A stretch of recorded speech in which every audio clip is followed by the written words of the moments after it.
Forging cyber security experts. Secure Ninja.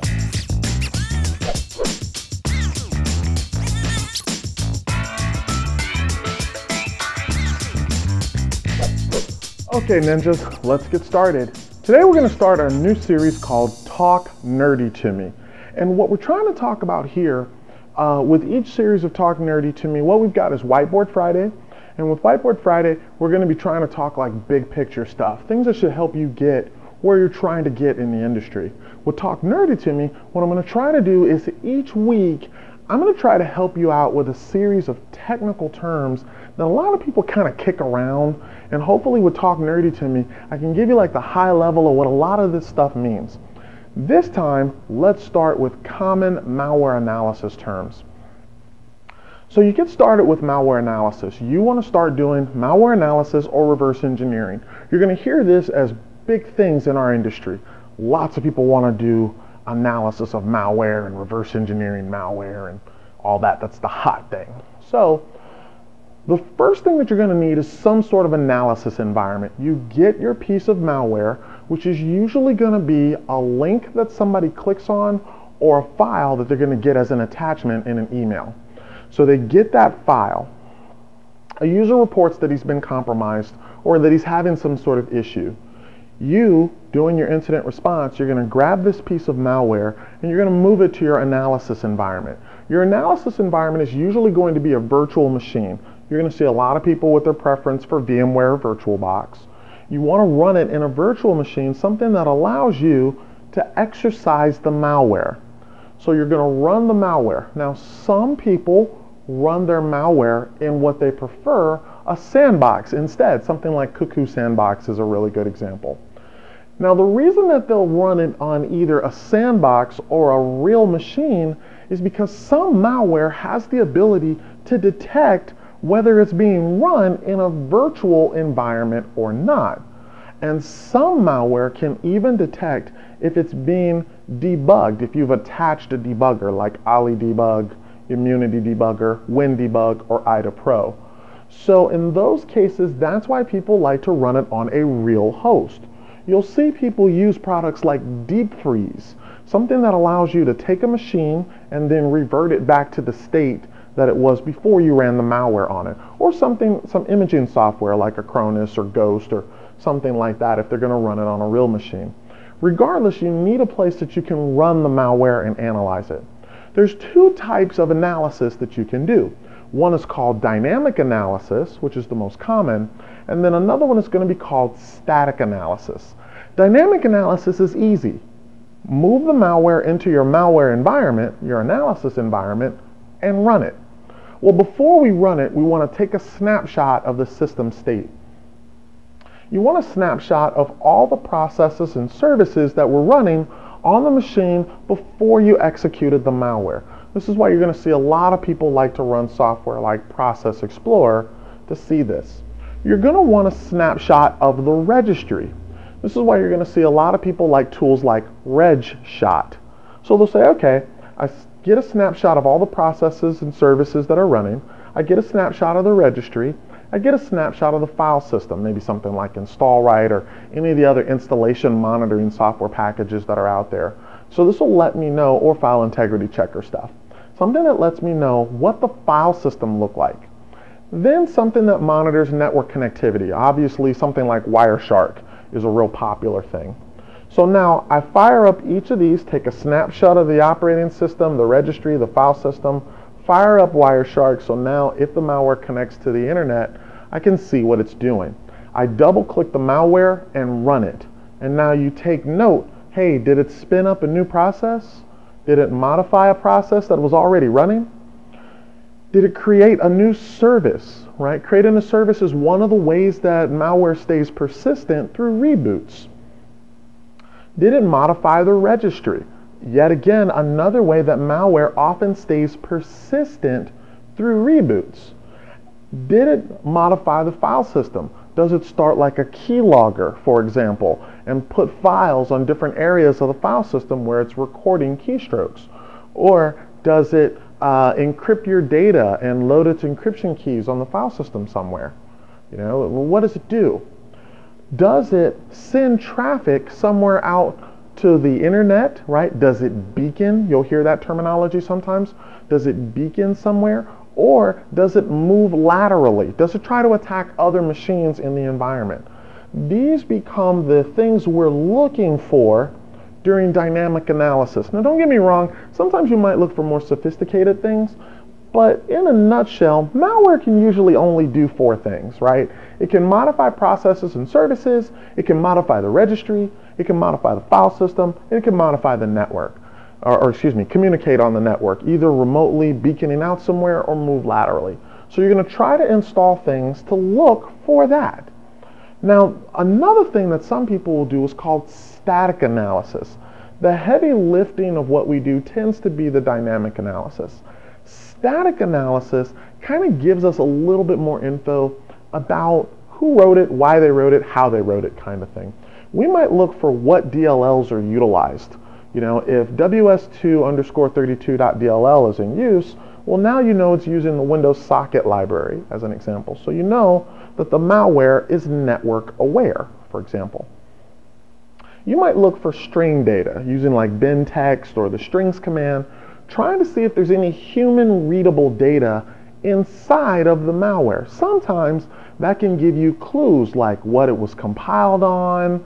You know, did they compile it in Visual Studio, or, you know, was it compiled with a foreign language pack or something like that? Some of these kind of things can give you a hint of who wrote it, right?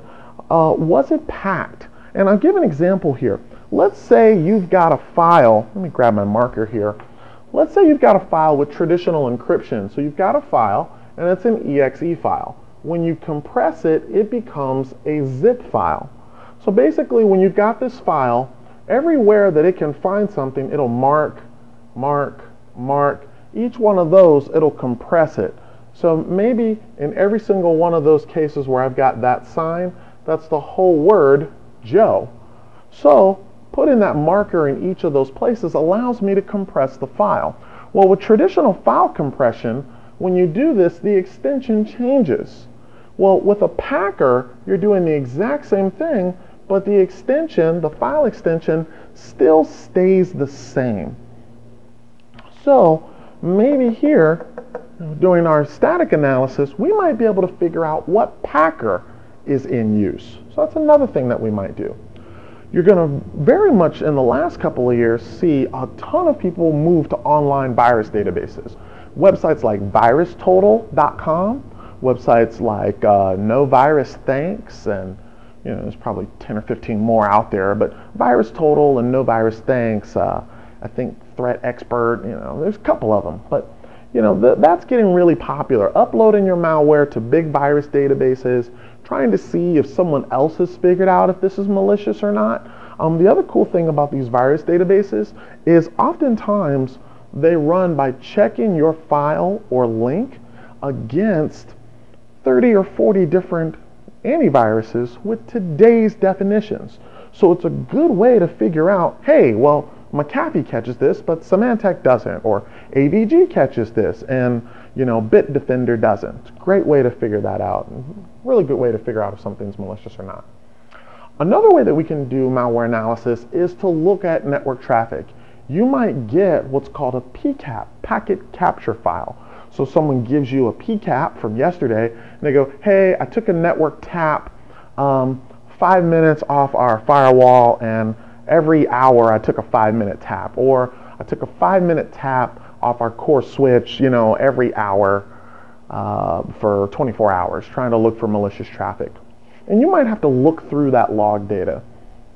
And there's tools that you can do that with, but a lot of us use things like Wireshark, again, for something like that. Now there's other things, right? There's Chaos Reader and HTTP readers and things like that. And there's also some things we're going to talk about later down here. We'll get to that though. So PCAP files, you're going to see a ton of people use PCAP files. And until you really get to some bigger organizations, most of us are doing traffic analysis with PCAPs. when you get to some really large companies, you'll start to see some larger entities have what's called flow data. Flow data is, let's say I have a signature, which is just a snapshot, like, hey, if I see the word attack and that's bad, the bad part, I'm going to say, hey, every time I see TAC, that's bad. Well, what ends up happening is somebody might write something like tic-tac-toe, and because he sees TAC, he goes, uh-oh, there's the attack.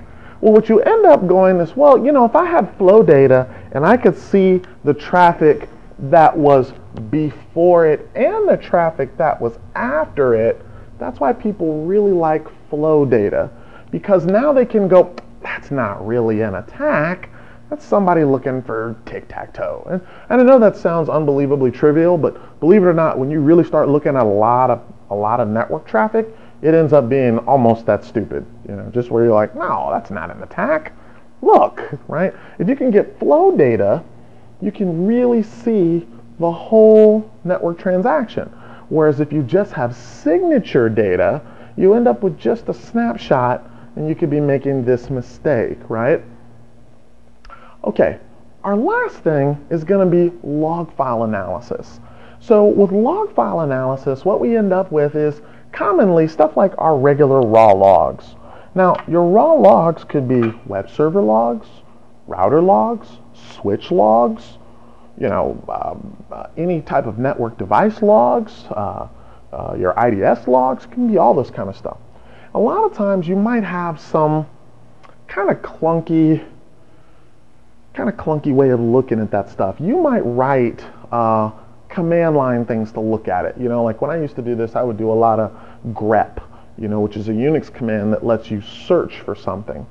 You're going to see a lot of people are using something like the Microsoft log parser now, which is a Windows-based log parser that lets you parse IIS logs. So it's pretty cool, right? A little command line utility, and it's free from Microsoft. Nice little log parser, that's nice.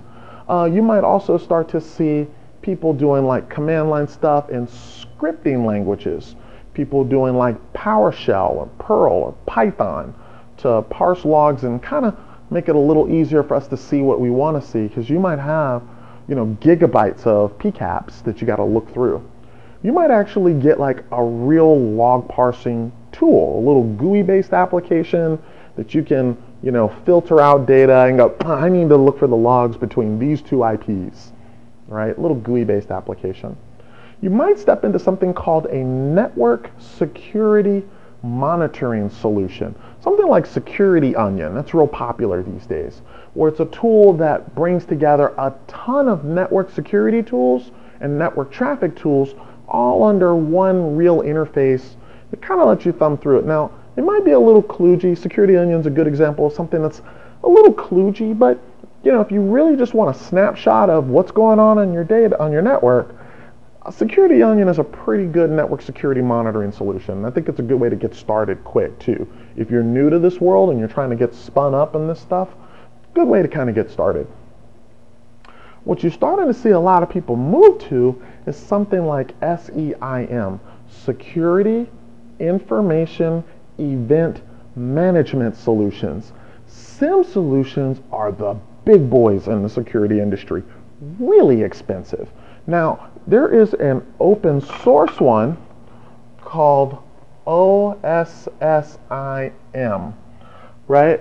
So it's Open Source Security Information Management, OSIM. They've got a commercial product, Alien Vault, right? That's the company that makes their commercial portion of it. But they have a completely open source one that'll kind of give you an idea. You'll hear people talking about products like ArcSight. There's a real big commercial one that a lot of commercial entities are using. And effectively what it does is it takes all of your security events. Let's take your intrusion detection system events. Let's take your firewall events. Let's take your log events from your router, your switch, and your servers. And then let's correlate it with your vulnerability scan data. So if I see an event at the firewall, I see an event at the IDS, I see an event in your logs, do they all match up to be the whatever type of attack? And if they do, let me check last week's vulnerability scan report and see if you're really vulnerable to that attack. And if it is, let me escalate it and create a trouble ticket. So that's what a SIM solution is doing. It's kind of taking a lot of the steps that an intrusion analyst would do to figure out, hey, is this really something I should be paying attention to? So it's called event correlation. So event correlation is the big sales point that differentiates between an NSM and an SEIM, Network Security Monitor, Security Information Event Management. It's going to let you differentiate between the two. And this is what you're paying the more money for, because effectively it's cutting down what a human would be doing. Okay, the last thing, threat intel. So with threat intel, what you're going to be getting is a list of bad IP addresses, signatures of attacks, hashes of files. Somebody finds a bad file, they take an MD5 hash or SHA-1 hash of it and go, hey, if you ever see this file, that's the blah, blah, blah hacker group. That's their tool. It's bad. Or you're going to get what are called IOCs, indicators of compromise. And it'll be any of this stuff. Hey, it creates this process or this service. It sets these registry keys. It leaves these things on the file system, or it communicates locally or remotely with these IPs, moves laterally this way. Those make up what are called IOCs. A lot of people in the security industry now are moving into threat intel, where they're purchasing this threat intel information. They're trying to get, security vendor A or security vendor B to give them the list of who's the bad guys. What do their files look like? What do their attacks look like? What do their files look like? How do I know if I'm compromised? In other words, someone has done all of this, right? They've done all of this stuff, and they can give you a list of bad IPs that the malware communicates with. They can give you a list of signatures. This is what the attack looks like. They can give you a list of hashes. This is what the file looks like. Or they can give you these indicators of compromise to let you know, hey, you've been caught with something bad. And a lot of people are selling this threat intel as a subscription service. Hey, every month you download these list of rules or hashes or whatever, and now you can know kind of what's going on in the security landscape, which IP addresses you should be blocking, which things you should be looking for in your environment.